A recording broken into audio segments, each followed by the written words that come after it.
Les ventes aux détail américaines ont largement déçu les attentes, tandis que la croissance des ventes de l'Afrique du Sud est satisfaisante, mais inférieure au rythme observé pendant la période de prospérité. Annabelle Bishop, Investec.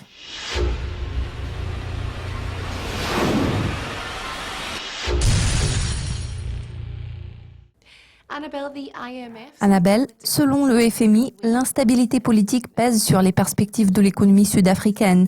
La semaine dernière, le taux du rand sud-africain a subi des fluctuations marquées.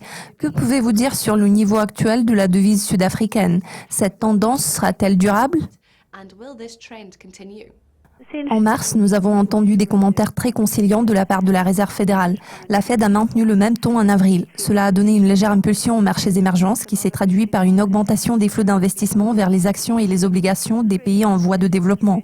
Cela s'est également répercuté sur le taux de change du rand sud-africain. Il a enregistré un léger rebond et cette tendance devrait se poursuivre dans un proche avenir. Nous ne pouvons pas dire avec certitude si cette tendance sera maintenue au cours du reste de l'année. Une chose est sûre, si le ton de la Fed redevient belliciste, les investisseurs finiront par tourner le dos aux marchés émergents, ce qui mettra un terme à cette force inattendue des marchés émergents.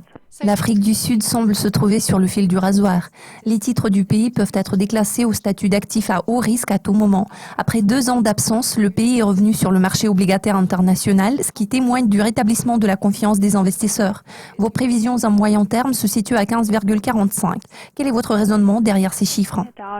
Selon nous, l'agence de notation Standard & Poor's va abaisser la note de crédit de l'Afrique du Sud en juin.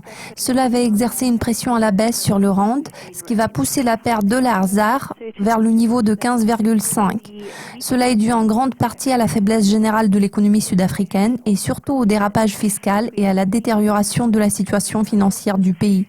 Tous ces facteurs négatifs n'ont cessé d'aggraver les perspectives économiques du pays au cours des dernières années. L'agence de notation surveille de près la situation en Afrique du Sud. Dans ce contexte, la note de crédit de l'Afrique du Sud a toutes les chances d'être rétrogradée à tout moment. Ce déclassement se profile à l'horizon depuis le 8 mars et devient très probable au cours de ce trimestre. Il est fort probable que cela se produira le 3 juin. De toute évidence, la révision à la baisse de la note de crédit par l'agence de notation va exercer une pression à la baisse sur la monnaie locale de l'Afrique du Sud à moyen terme. Par conséquent, nous nous attendons à la poursuite de la tendance baissière du rand sud-africain, ce qui va entraîner son affaiblissement contre le dollar, étant une monnaie forte, à l'horizon des 3 prochains mois. Cette année, l'or peut regagner la confiance des investisseurs et redevenir l'un des actifs les plus populaires dans le contexte du caractère incertain de la politique monétaire de la Fed. En revanche, certains analystes prévoient une appréciation du rand sud-africain en 2016. Selon vous, dans 12 mois, cette paire va se négocier à 15,20. Quels seront les moteurs clés de ce mouvement? Tout porte à croire que la rétrogradation de la note de crédit de l'Afrique du Sud se sera déjà produite d'ici là. Ce développement sera suivi d'une baisse graduelle du rand. Pourtant, d'ici la fin de cette année, l'effet de ce déclassement deviendra moins prononcé et le rand pourrait regagner une partie du terrain perdu.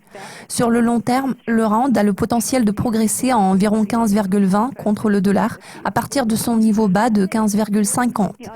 En toute logique, ce mouvement du rand ne sera possible que si nous observons une accélération du rythme de la croissance économique en Afrique du Sud. À cela s'ajoute le fait que la Réserve fédérale n'est pas susceptible de relever ses taux d'intérêt autant de fois qu'initialement prévu.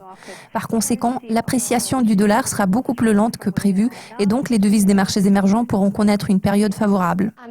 Annabelle, merci de vos commentaires et de votre temps. Chers spectateurs, notre équipe vous présentera très bientôt une nouvelle édition des prévisions. Restez avec nous.